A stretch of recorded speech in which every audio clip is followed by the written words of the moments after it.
Greetings, it's the Northern Anglican, and I'm very excited to make this video for a couple of reasons. But first, if this is your first time to this channel, a huge welcome to you. Please check out some previous content. If you find the content interesting and you like the direction this channel is going, please consider subscribing, also liking, and leaving a comment about your thoughts, as it does help this channel to grow. If you're a continuing viewer, thank you so much. I do appreciate all your comments, especially those that correct me when I'm wrong, because I am a man, and that means that I am fallible. I don't believe in infallible human beings, including the Pope. But with that being said, I also want to give a huge thank you to my friend and brother of mine, Zach. He's also known by the Anglican acolyte and a very key figure now within the Anglican world, doing great things. And I have a huge feeling that he's going to do even greater things throughout the next 5, 10 years as well, Lord willing, of course. But he has helped me to learn a few tips, a few tricks on how to make videos a little bit better, and also how to do things that I wanted to do, like we're going to do in this video. As we cover the affirmation of St. Louis, you'll see that I'm going to be able to pull up the document on the screen, keep me on the screen, and it just makes things much more easier and coherent rather than just staring at me and so on and so forth. So I'm very grateful for Zach for this, and learning these things. Also, we're going to be starting a new series, if you will, or a new playlist, more properly, a new style of playlist on this channel, where we're going to do things called brief reviews. So you'll notice the title of this video is Brief Review, the Affirmation of St. Louis. So in the future, you'll see something like Brief Review, the Trinity, a brief review, the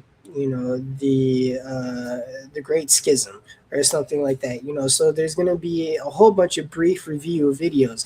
Now, the downside to this is that they're just brief reviews, so we're not going to have time to get into all the details, but that leaves great opportunity for you to comment if you want to see a more extensive video on something like, for example, the affirmation of St. Louis, maybe a little more on the history, or maybe a little more on what came out of the affirmation of St. Louis in the years to follow. But nevertheless, we're doing brief reviews, and this is going to be the very first brief review. So with that being said, let's just go ahead and get right into it. Now, like any good brief review, you should do a brief summary of the history. So the affirmation of St. Louis came out of a Congress meeting of concerned churchmen that took place in St. Louis, Missouri in September of 1977. And in doing so, they came up with what is known as the Affirmation of St. Louis. Now, these churchmen were primarily found in Canada and the United States. The what we now call TEC, the Episcopal Church in the United States, was pretty much known as the Protestant Episcopal Church of the United States of America. And then Canada was known as ACA, the Anglican Church over in Canada. I always get the ubs and ins mixed up. And basically, what happened was they had these synods, and they're kind of like things where they just started, liberalizing the mainstream church. And essentially, the backbreaker for the concerned churchmen was women's ordination. Now, fast forward a little bit to 2008, 2009, about 30 years later, after this was done, you have ACNA, which essentially broke ties with the mainstream Episcopal Church due to homosexuality. So I like to refer to those that came out of the continuum as being the original ACNA, because we had already seen the liberalization and the social caving of the mainstream Episcopal Church in the United States and in Canada. And so this is why the Affirmation of St. Louis was formed. Um, Essentially, this laid the groundwork and the basis for a very solid, structured, what was supposed to be a unified continuation of the Anglican Church.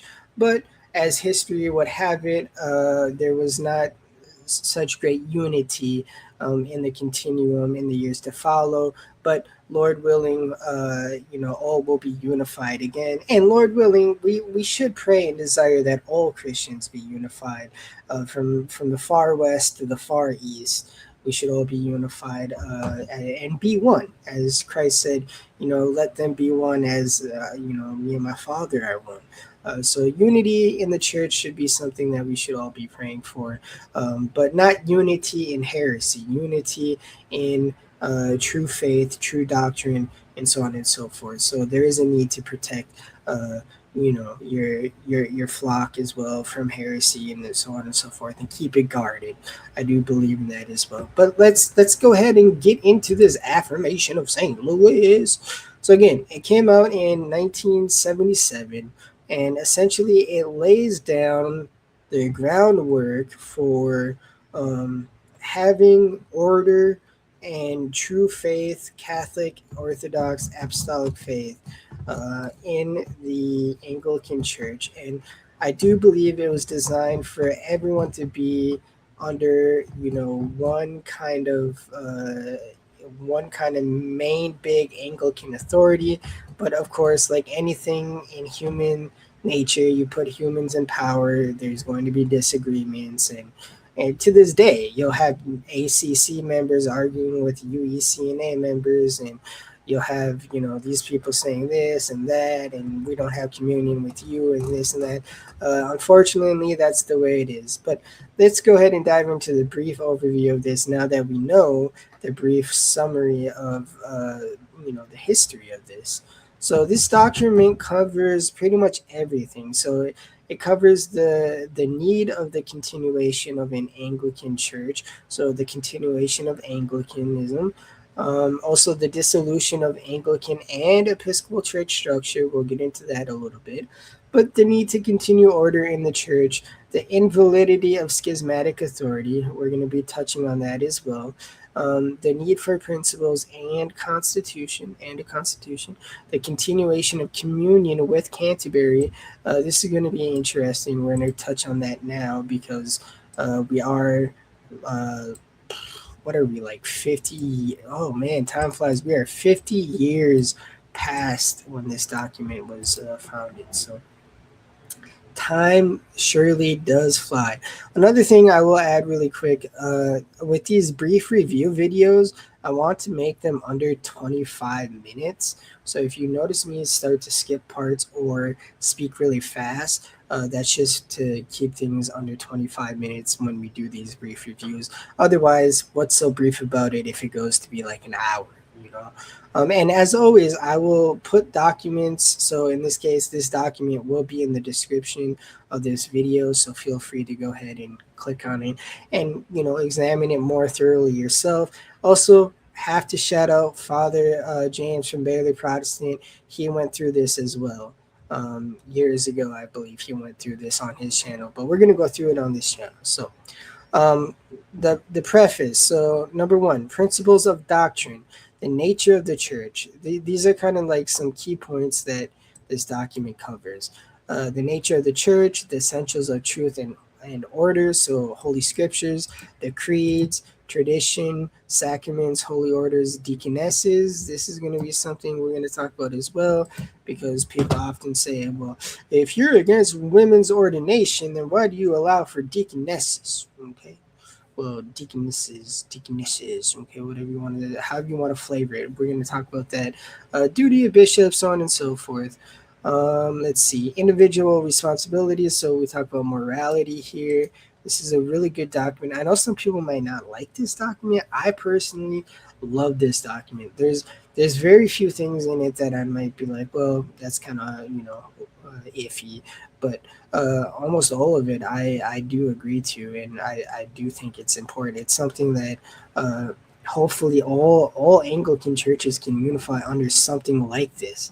If there has to be like a Vatican II, the St. Louis Affirmation 2.0, but anyways, that's just me getting weird with it. This is going to be important. The prayer book for the standard of worship, okay, standard of worship, but not the standard of doctrine. Now, again, my friends in the UECNA and those that are not in the Anglican Catholic Church might, you know, not, we respect each other, we love each other, but that is a contentious point because I know that they do believe in one must hold to the doctrines of the 39 articles and formularies in the prayer book, whereas Anglican Catholics say nope, don't have to hold it as doctrinal or dogmatic, but the prayer book is the standard of worship.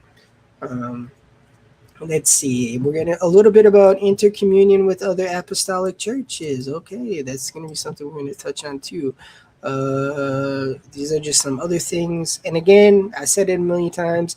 You can check this whole thing out by either Google searching it or just looking in the description of this video and clicking on the link that I put in there. It's going to come directly from the Anglican Catholic website. So, without further ado, let's continue on. Again, it's just letting you know the time, September 17th, 1977.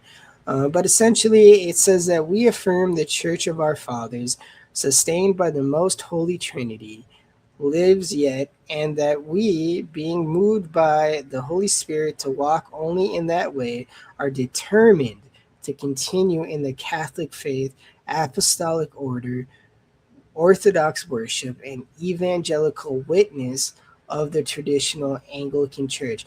Now, evangelical witness is going to be a key term that is going to be used by Charles Doran, who kind of broke off and started the UECNA. We can make a whole video on that as well. But anyways, so this kind of lays down, what the continuing Anglican Church should be. It should be Catholic, Apostolic, Orthodox, and Evangelical. Okay, let's see what else. The dissolution of the Anglican and Episcopal Church structure. So, again, we have already talked about that the Protestant Episcopal Church in the United States of America, now we call it TEC, and also the Anglican Church of Canada, very, very badly ended up getting off track with their Christian faith by their I guess, unlawful attempts to alter the faith by their General Synod of 1975 and Convention of 1976 when they departed from Christ's one holy Catholic and Apostolic Church. So, therefore, the dissolution, meaning the no longer being any communion between the Anglican and Episcopal Church. And this honestly is kind of this is when you start to see the split between Anglican and Episcopal, like the terms Anglican and Episcopal. And ironically enough, if you talk to people that have no idea about the Anglican Church or whatever, they sometimes will say that we're Episcopalians, right? But nowadays, if you're learned, you'll know that there's a difference between an Anglican and an Episcopalian in the sense that we use it in today's terms. Okay, continuing on, the need to continue order in the church. This is important because the way that they perceived these mainstream churches going, and it happened to be this way when they started doing all these crazy things like homosexuality, blah, blah, blah. There was a need to maintain order in the church. So, it talks about that is here and here as well. It talks about the invalidity of schismatic authority. So again, as those out of the continuum, we wouldn't say that we were schismatics. We would say that by the unlawful attempts, again, going back up to here with the Synod of 1975 and Convention 1976, that the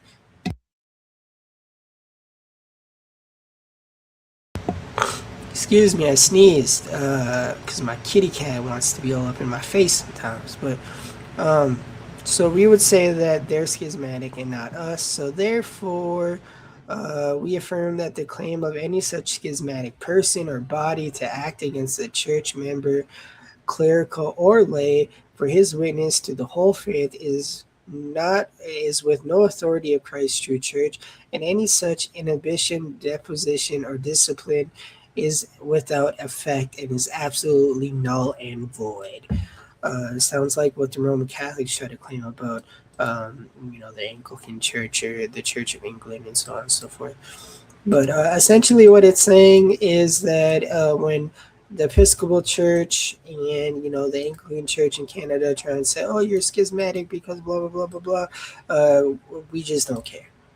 They have no authority over it because they're the ones that are in heresy and schismatic. So they call us schismatic. We think they're schismatic. Okay. Sadly, we want no schisms. We want all unity, but it can't be that way until Christ returns, because then he'll set straight his true church. So see, we affirm fundamentals. This is important as well. And again, I'm keeping track of time here. So,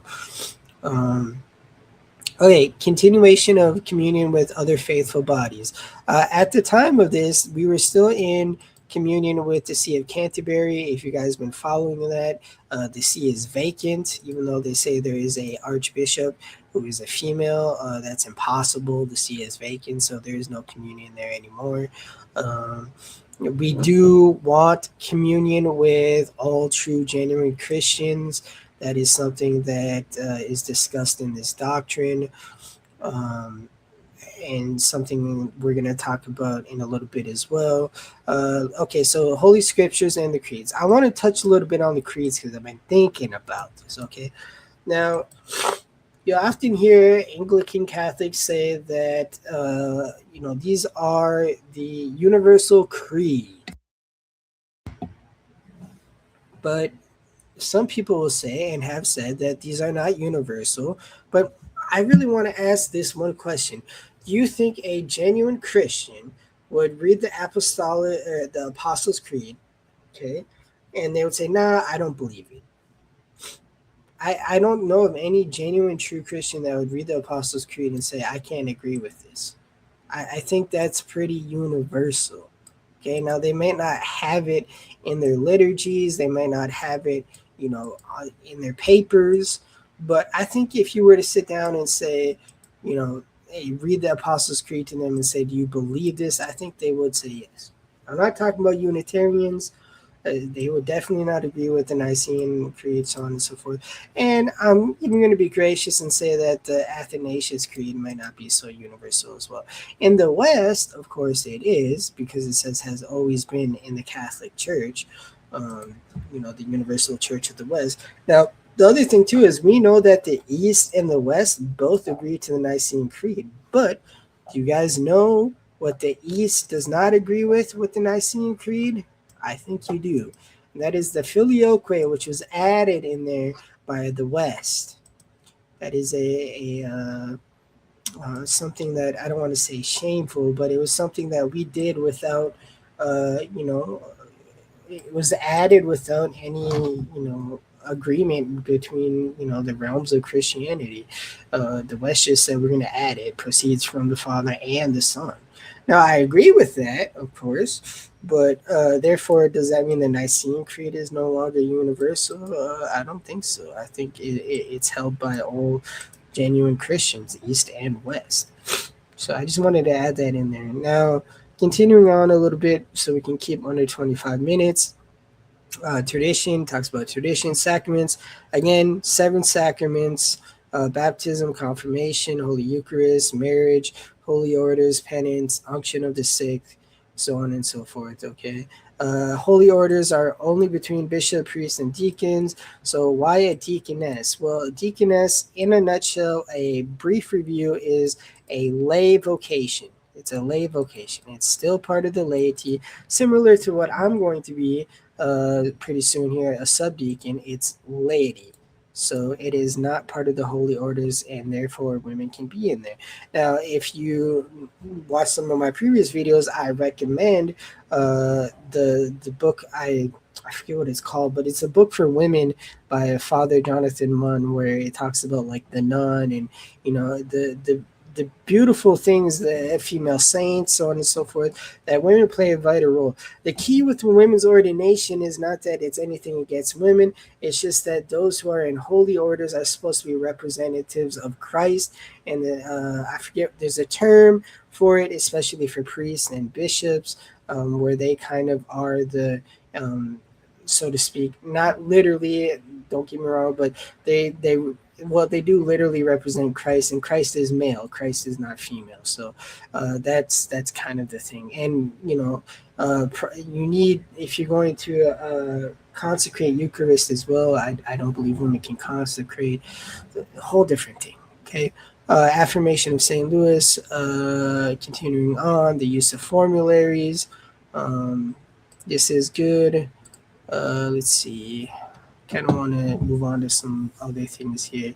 Talks about family life, man's duty, sanctity of life. So contraception's kind of a acceptable thing, but kind of frowned upon thing. But abortion is not acceptable. Though in tech they would say, okay, yeah, abortion is probably acceptable because they let you believe anything. Pretty soon, I fear that tech is going to permit furry priests and furry priestesses, and they're gonna admit furries into holy orders. If you don't know what a furry is an individual who identifies as an animal.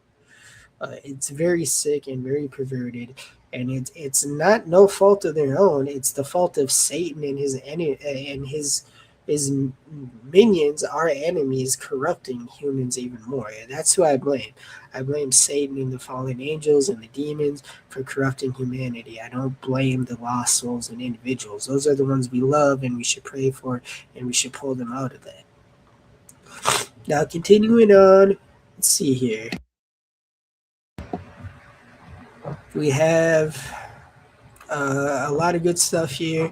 Interaction. Again, as Anglican Catholics, the prayer book is the standard of worship, but it's not the standard of doctrine or dogma.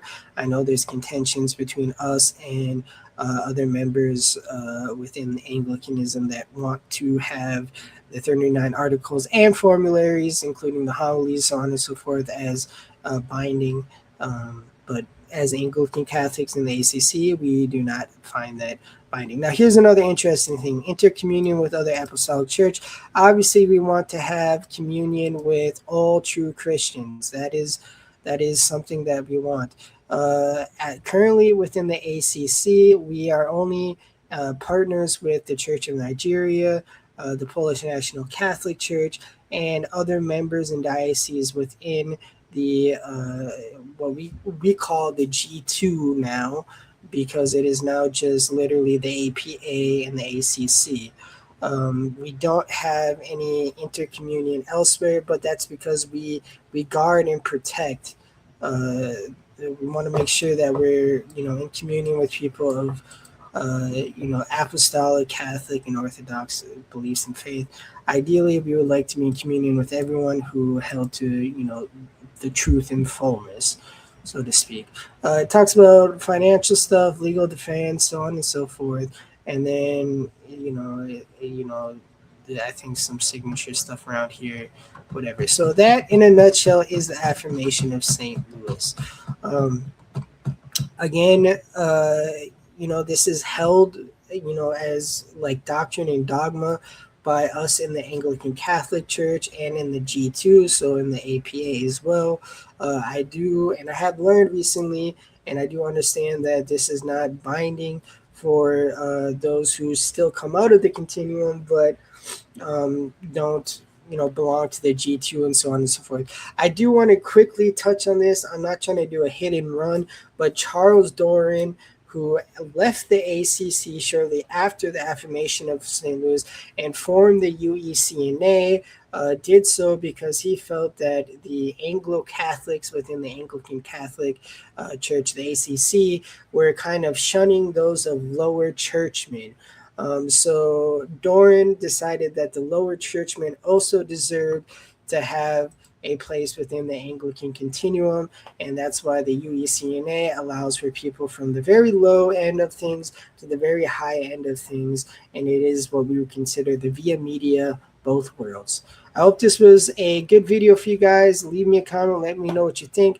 We're still in the 25-minute mark, but we're a couple seconds over. So I'll end it here. And just remember, until next time, you know what I'm about to say. Until next time, God loves you.